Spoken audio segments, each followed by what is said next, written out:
Olá, chegamos ao Deuteronômio, o último livro do Pentateuco.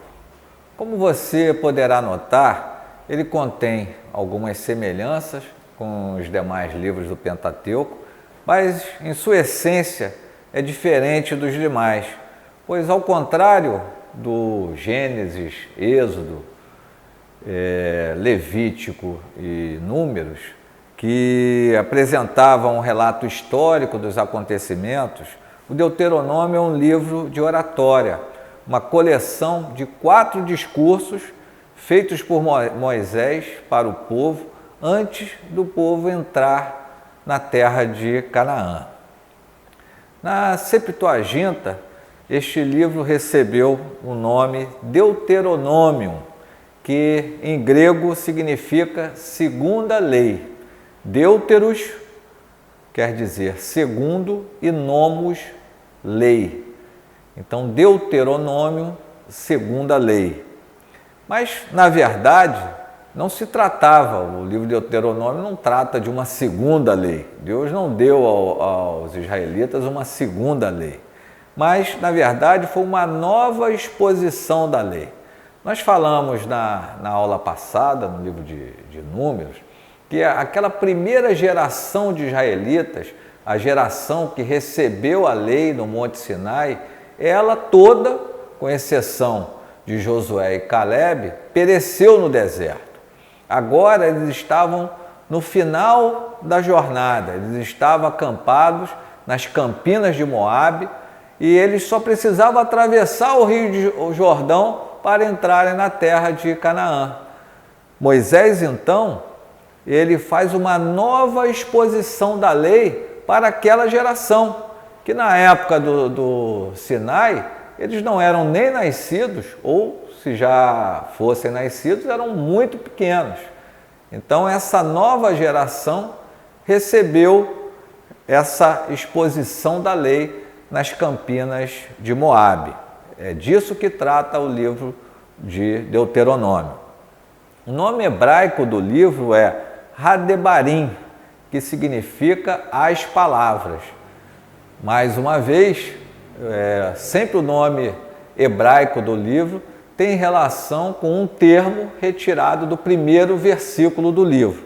Nesse caso, o versículo primeiro do capítulo 1 diz: estas são as palavras ditas por Moisés no deserto. O livro também foi escrito por Moisés, provavelmente nos últimos dias de sua vida, por volta do ano 1406 a.C. O tema principal do livro de Deuteronômio é a obediência. Moisés, à entrada já nas fronteiras de Canaã, faz uma retrospectiva de toda a história do povo no deserto e uma exortação para que Israel, ao iniciar uma nova fase da sua vida, depois que eles entrassem e conquistassem a terra prometida, fosse obediente à lei e aos preceitos divinos, para que toda a nação fosse bem-sucedida. Após 40 anos de peregrinação pelo deserto, enfim aproximava-se o momento dos israelitas entrarem em Canaã e tomarem posse da terra. Eles chegaram às campinas de Moabe e de lá avistaram a terra, que segundo Deuteronômio 26:9, manava leite e mel. A primeira geração, aquela que havia atravessado o Mar Vermelho, recebido os 10 mandamentos e que viu muitos sinais e maravilhas, mas que ainda assim foi incrédula, havia morrido no deserto. Chega às portas de Canaã uma nova geração, uma geração forjada no deserto. E Moisés decide exortar o povo sobre a obediência às leis do Senhor, para que na nova terra, como é dito em diversas partes do livro de Deuteronômio, tudo lhes vá bem. Deuteronômio é um livro de cânticos, um livro de discursos, um livro das recordações da lei e das peregrinações do povo, é um livro também de advertência, um livro de bênçãos, caso o povo obedecesse à lei, e também um livro de maldições, caso o povo desobedecesse à lei.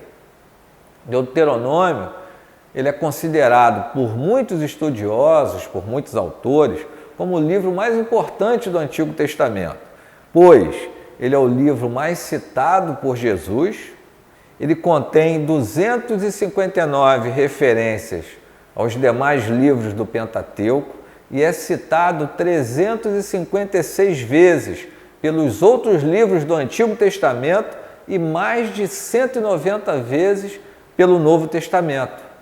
E ele contém o resumo teológico de toda a Bíblia. Assim como nós fizemos nos outros livros, nós vamos dividir didaticamente o livro de Deuteronômio em 3 blocos para que nós possamos estudá-lo. No primeiro bloco, antes eu queria fazer um parênteses e dizer que o livro de Deuteronômio ele é composto por 4 discursos de Moisés. O primeiro discurso de Moisés vai estar nesse primeiro bloco, o segundo discurso no segundo bloco e os 2 últimos discursos de Moisés, o terceiro e o quarto, no terceiro bloco.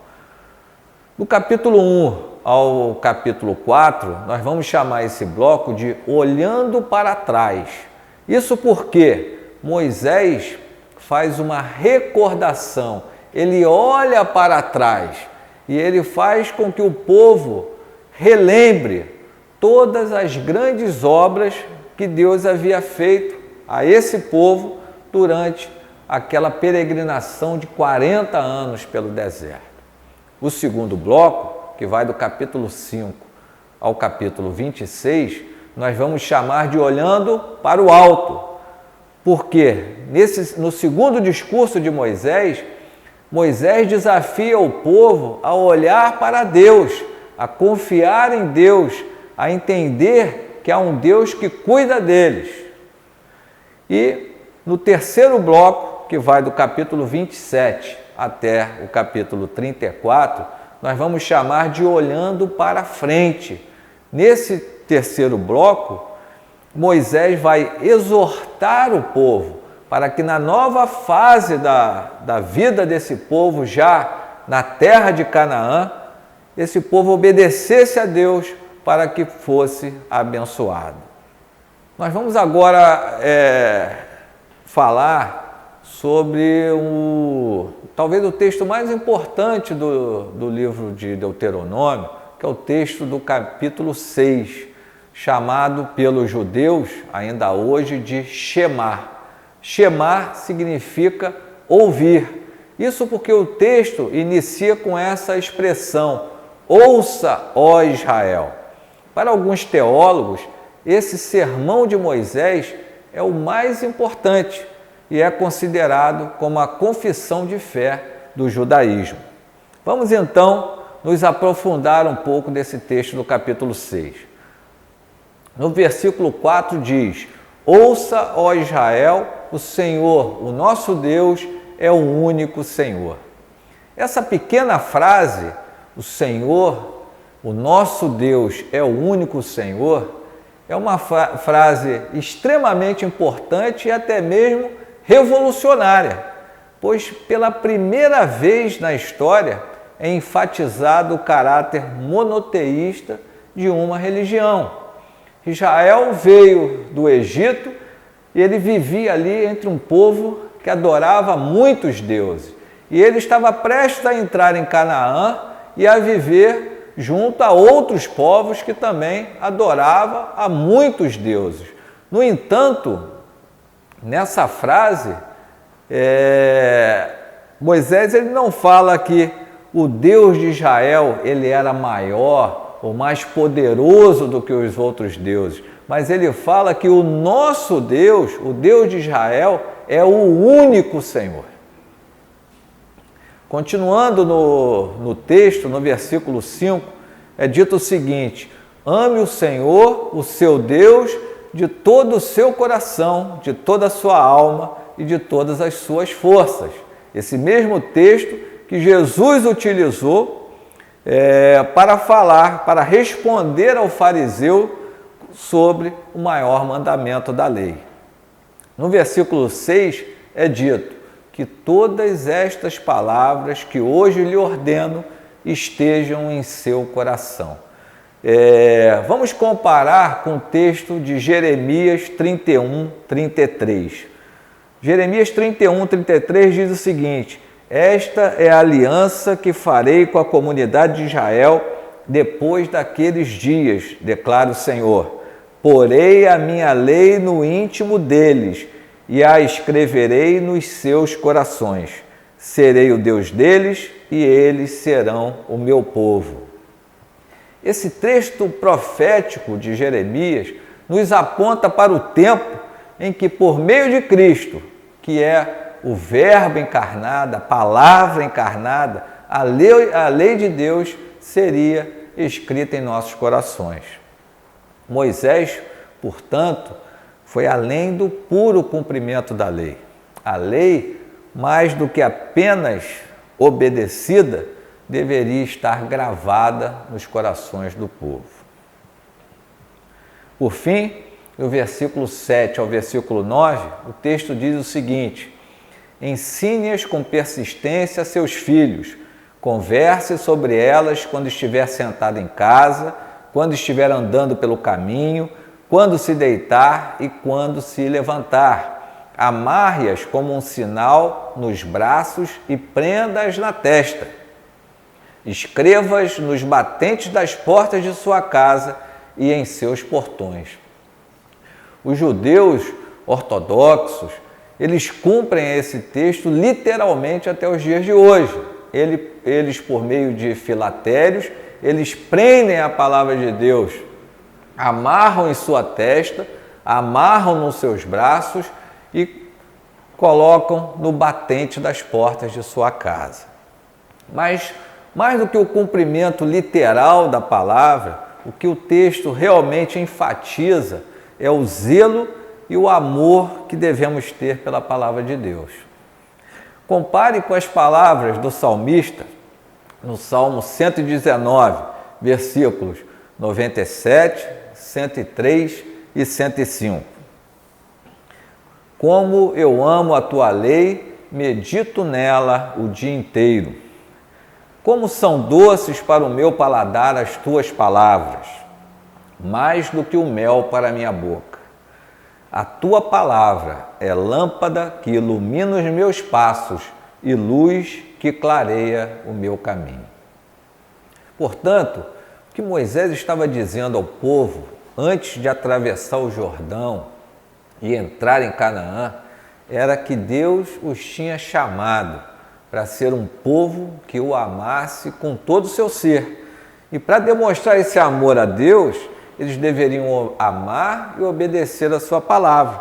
E para obedecer e amar a palavra de Deus, eles tinham que conhecê-la e guardá-la.